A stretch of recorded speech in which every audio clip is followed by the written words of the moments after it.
Get ready for a bombshell, Commanders fans. The NFL never sleeps, and our team is right in the eye of the storm. First up, we've got a bomb involving Kendall Fuller, one of our former division rivals, who's speaking out without holding back about our star receiver. The words are flying, and trust me, this could change everything for the upcoming season. Will it be extra motivation or a distraction? You don't want to miss a second of this explosive news. But that's not all, folks. Remember that headache we get from Dallas linebacker Micah Parsons? Well, it looks like the Commanders might have their own version, ready to wreak havoc. This new signing promises to revolutionize our defense and make us forget past nightmares. Could this be the secret weapon we've been needing? And to wrap things up, get ready for a surprise no one saw coming.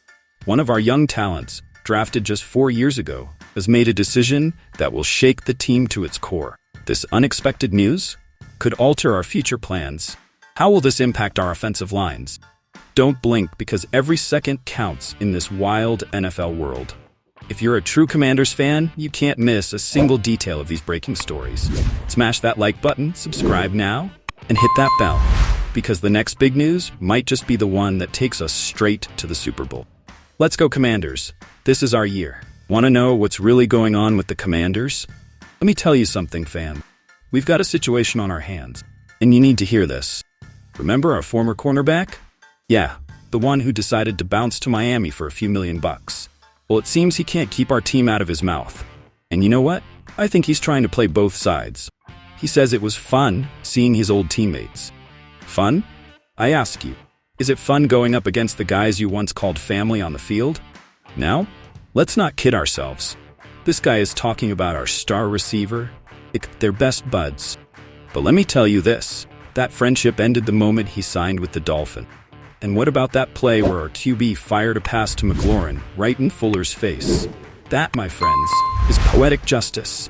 Of course, the ex-commander had to flex his interception at the end. Classic move from someone who can't accept they're no longer part of something great. But here's where it gets interesting. Fuller says our offense is different now. Different? I think what he really means is that it's better. Way better. He's talking about how we're stretching the field, our fast pace, our talent. Does that sound like someone happy with his decision? I don't think so. Now I ask you, do you think Fuller regrets leaving? Because I'm telling you this, while he's down in Miami talking about what we used to be, we're here building what we're going to be. A faster, stronger, hungrier team. And here's the real question, Commanders fans, are we better off without Fuller? I think we are. This team is evolving, it's growing, and those who didn't want to be part of that, well, they can watch from the sidelines. But don't get it twisted. This isn't just about Fuller. It's about a bigger message. It's about loyalty, commitment, and believing in something bigger than yourself. And you know what? I believe this year's Commanders have that in spades. So, while others talk, we work. While others reminisce, we build. I promise you this, when we face the Dolphins, we're going to show them exactly what they missed out on. Remember that linebacker we signed in free agency? Yeah, I'm talking about Frankie Louvu. Now let me ask you, did you think he'd just be another player? Well, let me tell you, you couldn't be more wrong. Look, I don't think Dan Quinn is any fool. Why do you think he brought in Louvu? Here's the deal. Quinn sees in Louvu what he saw in Micah Parsons in Dallas. Are we talking the same level? No, let's not get ahead of ourselves. But are we talking about a player who can be a real headache for opposing offenses? Absolutely. Now, have you watched Louvu play? This guy has racked up over 100 tackles in each of the last 2 seasons with the Panthers. And you know what else? He added 12.5 sacks during that time. Does that sound familiar? It should, because that's the kind of production we've been desperately looking for. I believe Quinn has a plan, and that plan involves moving Louvu all over the defensive formation. Do you see him as just another linebacker? Think again. This man could be our wild card, our secret weapon. Remember how Parsons terrorized quarterbacks from different positions? Well, get ready to see Louvu do the same in burgundy and gold. But let me tell you this, it's not just about Louvu. Think about the big picture. We've got Bobby Wagner, future Hall of Famer, in the middle. We've got Jonathan Allen and Darren Payne demolishing the offensive line. And now we're adding Louvu to the mix. Do you see what's happening here? I think we're witnessing the rebirth of the Commanders' defense. Remember the days of the Hogs on offense? Well, get ready, because we might be seeing the birth of something just as special on defense. Now, let me ask you, do you think opposing offenses are ready for what's coming? Because I'm telling you, they're not. They're going to have nightmares about Luvu coming out of nowhere to shake up their quarterback. And you know what the best part is? We got Luvu for a steal. If he does even half of what Parsons does in Dallas, we'll be talking about the biggest free agency heist of the century. But here's the big question, the one we should all be asking. Is this the move that finally puts us back on the NFL map? I think so, but I want to know what you think. Remember that kid we drafted in the 4th round back in 2020? Yeah, Sadik Charles, the same one who came fresh off winning a national championship with LSU. Well, hold on to your seats, because this guy just threw in the towel. That's right. Our former offensive lineman has decided to hang up his cleats after just 4 years in the league. Can you believe it? I've got to ask, what's going on with these young talents? Now let's think for a moment. This guy was picked with hopes that he'd be the successor to Trent Williams. Remember those days? Big expectations, dreams of a dominant offensive line. But let me tell you, things don't always go as planned in the NFL. We moved him from tackle to guard, trying to bring out the best in him. In 4 seasons, he played 35 games, started 18 of them. Not exactly numbers to write home about, right? But hold on, here's where it gets interesting. His best season was the last one, where he started 10 games. He was showing progress, don't you think? I believe so. So what happened? The Commanders decided to rebuild, and our guy was let go. The Titans picked him up in March, seemed like he was getting a fresh start. And now what? Boom, he retires.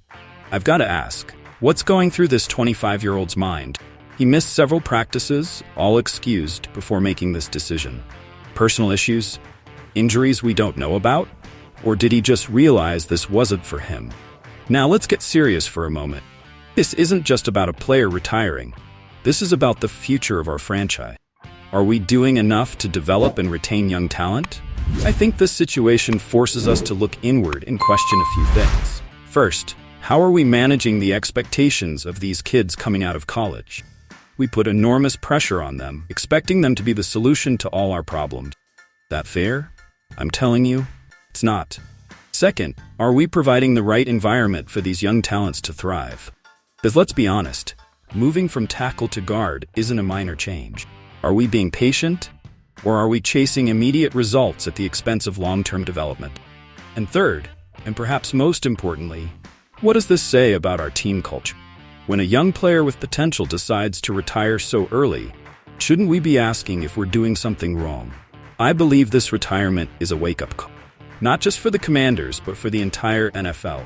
We're in an era where players are more aware of their health or mental well-being, and if we don't adapt, we're going to keep losing talent. So now I ask you, Commanders fans, what do you think the team should do to prevent situations like this in the future? How can we create an environment where our young talents want to stay and develop? This news might seem like the end of a story, but I'm telling you, just the beginning of a much bigger conversation. Conversation about how we build teams, how we develop talent, and how we take care of our players. All right, Commanders family, it's time for you to take control. We've got 3 bombshells shaking the very foundation of our team, and I need your help to unravel this mess. First up, what do you think about Fuller's words? Is he a former player regretting his decisions, or is he someone who genuinely respects us? Do you think our new offensive approach will leave our rivals stunned this season? Now, let's talk defense. Do we have our own Micah Parsons and Frankie Luvu? Has Dan Quinn found the missing piece in our defensive puzzle? And we can't ignore the elephant in the room. With the surprise retirement of one of our young talents, what should the team do to create an environment where our rookies want to stay and grow? Don't stay silent, because your opinions are the fuel that keeps this franchise alive. Together, we can turn the Commanders into not just a winning team, but a true home for NFL talent. Are you ready to be part of something bigger? Because I'm telling you, the future of our team depends on how we respond to these challenges. It's not just about winning games, it's about building a dynasty we can all be proud of. So do me a favor, hit that like button, subscribe to the channel, and turn on those notifications. As every time I post, like the whistle blowing to start a new play in our campaign towards greatness. And remember, you can agree or disagree with me, but you know I always bring you the unfiltered truth about our Commanders. We're more than a team. We're a family. And while others dream of success, we're out here building it, step by step, play by play. This is our year, and no one's going to stop us. Are you with me? Because I'm with you on every snap, every touchdown. See you next time, Washington. And remember, hail to the Redskins.